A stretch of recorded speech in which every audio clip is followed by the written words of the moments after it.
Hi friends, ಎಲ್ರಿಗೂ ನಮಸ್ಕಾರ. Welcome back to ರಾಣಿ ಸ್ವಯಂ ಕಲಿಕೆ. ನಾನು ಈ ದಿನ ಮೂಲಂಗಿ ಬೇಳೆ ಸಾಂಬಾರು ಮಾಡ್ತಾಯಿದ್ದೀನಿ. ತುಂಬ ಸಿಂಪಲ್ ಪ್ರೊಸೀಜರ್ ಹೇಳ್ಕೊಡ್ತಾ ಇದ್ದೀನಿ. ಮೂಲಂಗಿನ ಯಾರು ಇಷ್ಟಪಟ್ಟು ತಿನ್ನೋದಿಲ್ಲ ಅವರು ಕೂಡ ಇಷ್ಟಪಟ್ಟು ತಿಂತಾರೆ 100%. ಅಷ್ಟು ಚೆನ್ನಾಗಿರುತ್ತೆ ಈ ಸಾಂಬಾರು. ತುಂಬಾ ರುಚಿಯಾಗಿ ಮಾಡ್ಕೊಳ್ಳೋಂಥ ಬೇಳೆ ಸಾಂಬಾರು ಇದು. ಮುದ್ದೆ ಮತ್ತು ಅನ್ನಕ್ಕೆ ಒಳ್ಳೆ ಕಾಂಬಿನೇಷನು. ಮಿಕ್ಕಿದ್ರೆ ಸಾಂಬಾರು ಚಪಾತಿ ತಿನ್ನೋದಕ್ಕೆ ಅಥವಾ ಅಕ್ಕಿ ರೊಟ್ಟಿ ತಿನ್ನೋದಕ್ಕೂ ಕೂಡ ಒಳ್ಳೆ ಕಾಂಬಿನೇಷನ್ ಆಗಿರುತ್ತೆ. ತುಂಬ ಸಿಂಪಲ್ಲು. ಏನೇನು ಬೇಕು, ಯಾವ ರೀತಿ ಮಾಡೋದು ನೋಡೋಣ ಬನ್ನಿ.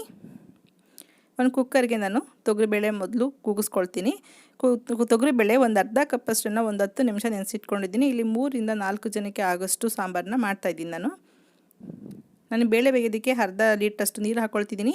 ಆಮೇಲೆ ಕುಕ್ಕರೆಲ್ಲ ತೊಳೆದು ಹುಣಸೆಹಣ್ಣು ರಸ ಎಲ್ಲ ತೆಗೆಯೋಷ್ಟಕ್ಕೆ 1/4 ಲೀಟ್ರು, ಟೋಟಲ್ 3/4 ಲೀಟ್ರ್ ನೀರಾದರೆ ಸಾಕಾಗುತ್ತೆ. ಬೇಳೆ ಜೊತೆಗೆ 2 ಸಣ್ಣದು ನಾಟಿ ಟೊಮೊಟೊ, ಒಂದು ಫಾರ್ಮ್ ಟೊಮೊಟೊ ತೊಗೊಂಡಿದ್ದೀನಿ. ನಾಟಿ ಟೊಮೊಟೊ ಆದರೆ 3 ಟೊಮೊಟೊ ಹಾಕ್ಕೊಳ್ಳಿ, ಹುಣಸೆಹಣ್ಣು ಹಾಕೋ ಅವಶ್ಯಕತೆ ಇರಲ್ಲ. ಹಾಗೆ ಅರ್ಧ ಸ್ಪೂನಷ್ಟು ಎಣ್ಣೆ ಹಾಕ್ಕೊಳ್ತಿದ್ದೀನಿ. ಇದನ್ನು 3 ವಿಸಲ್ ಕೂಗಿಸ್ಕೋಬೇಕಾಗತ್ತೆ. ಇದ್ರ ಜೊತೆಗೆ ಬೆಳ್ಳುಳ್ಳಿ ಒಂದು 3 ಇಲ್ಕಷ್ಟನ್ನು ಬೇಳೆ ಜೊತೆಗೆ ಹಾಕ್ಕೊಳ್ಳೋಣ.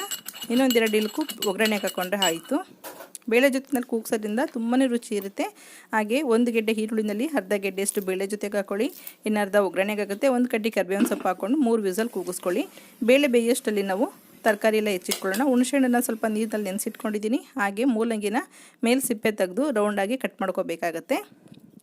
ಮೂಲಂಗಿ ಸೊಪ್ಪು ಏನಾದ್ರು ತಂದಾಗ ಆದಷ್ಟು ತಂದು ದಿವಸನೇ ಬಳಸ್ಕೊಳ್ಳೋಕ್ಕೆ ಪ್ರಯತ್ನ ಪಡಿ. ಅದು ಮಾರನೆಗೆಲ್ಲ ಇಟ್ಟರೆ ಮೂಲಂಗಿ ಸೊಪ್ಪೆಲ್ಲ ವೇಸ್ಟ್ ಆಗಿಬಿಡುತ್ತೆ. ಫ್ರಿಜ್ನಲ್ಲಿ ಇಟ್ಟು ಕೂಡ ಬಂದುಬಿಡುತ್ತೆ, ಅಷ್ಟು ಚೆನ್ನಾಗಿರಲ್ಲ. ಆದಷ್ಟು ಮೂಲಂಗಿ ತಂದಾಗ ತಂದು ದಿವಸನೇ ಉಪಯೋಗಿಸ್ಕೊಳ್ಳಿ, ಇಲ್ಲ ಮಾರನೆಗಾನ ಉಪಯೋಗಿಸ್ಕೋಬೇಕಾಗತ್ತೆ.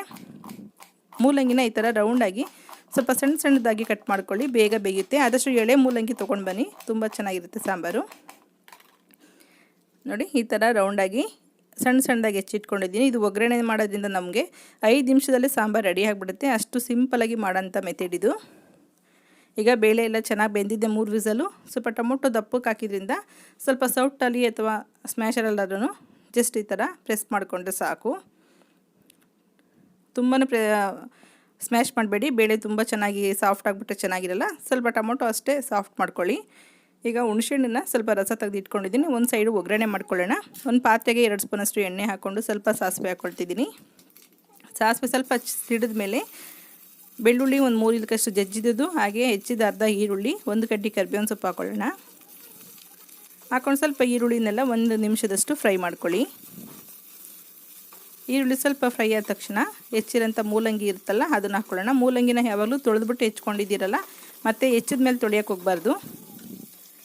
ಮೂಲಂಗಿ ಒಂದು 3 ನಿಮಿಷದಷ್ಟು ಫ್ರೈ ಮಾಡಿ. ನೋಡಿ, ಮೂಲಂಗಿ ಕಲರ್ ಕೂಡ ಚೇಂಜ್ ಆಗಿದೆ. ಹಾಗೆ ಮೂಲಂಗಿ ಯಾವಾಗಲೂ ನೀರು ಬಿಟ್ಕೊಳ್ಳೋದ್ರಿಂದ ಒಗ್ಗರಣೆಯಲ್ಲಿ ಚೆನ್ನಾಗಿ ಬೆಂದಿರುತ್ತೆ, ಒಂದು 50% ಆದರೂ ಬೆಂದಿರುತ್ತೆ. ಈಗ ಬೇಳೆ ಸಾಂಬಾರು ಪುಡಿ ಹಾಕ್ಕೊಳ್ತಿದ್ದೀನಿ. ಇಲ್ಲಿ ಯಾವುದು ರುಬ್ತಾ ಇಲ್ಲ, ಯಾವುದೇ ಬೇರೆ ಮಸಾಲ ಕೂಡ ಆ್ಯಡ್ ಮಾಡ್ತಾಯಿಲ್ಲ, ಜಸ್ಟ್ ಬರೀ ಬೇಳೆ ಸಾಂಬಾರು ಪೌಡರು.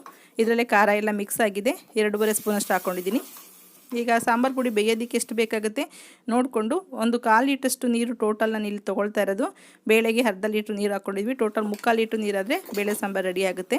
ಈಗ ಮೂಲಂಗಿನೂ ಒಂದು 80% ಟೋಟಲ್ ಬೆಂದಿರಬೇಕು. ಅಕಸ್ಮಾತ್ ನಿಮಗೆ ಬೇಳೆ ಬೇಯಿಸಿರೋ ನೀರು ತುಂಬ ಇದೆ ಅಂದರೆ ಬೇಳೆ ಬೇಯಿಸಿರೋ ನೀರನ್ನೇ ಮೂಲಂಗಿ ಬೇಯೋದಕ್ಕೆ ಮೇಲ್ಗಡೆ ತಿಳಿ ನೀರನ್ನ ಹಾಕ್ಕೊಳ್ಬೋದು. ಈಗ ಬೇಳೆ ಬೇಯಿಸಿ ನೀರಿತ್ತಲ್ಲ ಅದನ್ನೆಲ್ಲ ಮಿಕ್ಸ್ ಮಾಡಿಕೊಂಡು ಸಾಂಬಾರು ಹದ ನೋಡ್ಕೊಳ್ಳಿ. ಈಗ ಉಪ್ಪು ಹಾಕ್ಕೊಳ್ತಿದ್ದೀನಿ ರುಚಿಗೆ ತಕ್ಕಷ್ಟು. ನಿಮಗೆ ಉಪ್ಪು ಖಾರ ಬೇಕನ್ಸಿದ್ರೆ ಈಗ ಒಂದು ಸಲ ರುಚಿ ನೋಡ್ಬಿಟ್ಟು ಕೂಡ ನೀವು ಉಪ್ಪು ಖಾರ ಹಾಕ್ಕೊಳ್ಬೋದು. ಅಥವಾ ಸಾಂಬಾರು ತುಂಬ ಗಟ್ಟಿ ಆಯಿತು ಅಂದರೂ ಕೂಡ ಸ್ವಲ್ಪ ಬಿಸಿನೀರು ಆ್ಯಡ್ ಮಾಡಿಕೊಂಡು ಸಾಂಬಾರನ್ನ ಹೆಚ್ಚಿಸ್ಕೊಳ್ಳಿ.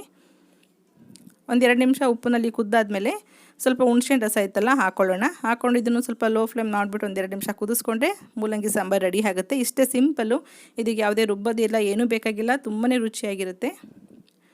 ಮೂಲಂಗಿ ಒಗ್ಗರಣೆ ಮಾಡುವಾಗ ಆದಷ್ಟು ಮೇಲೆ ಮುಚ್ಚಬೇಡಿ ಅಷ್ಟೇ. ಸ್ವಲ್ಪ ಕೊತ್ತಂಬರಿ ಸೊಪ್ಪು ಹಾಕಿದ್ರೆ ಸಾಂಬಾರು ರೆಡಿಯಾಗಿದೆ. ಈಗ ಮುದ್ದೆ ಮತ್ತು ಅನ್ನದ ಜೊತೆಗೆ ಮೂಲಂಗಿ ಬೇಳೆ ಸಾಂಬಾರು ರೆಡಿಯಾಗಿದೆ. ನೀವು ಕೂಡ ಒಂದು ಸಲ ಟ್ರೈ ಮಾಡಿ friends. Okay, bye, thank you.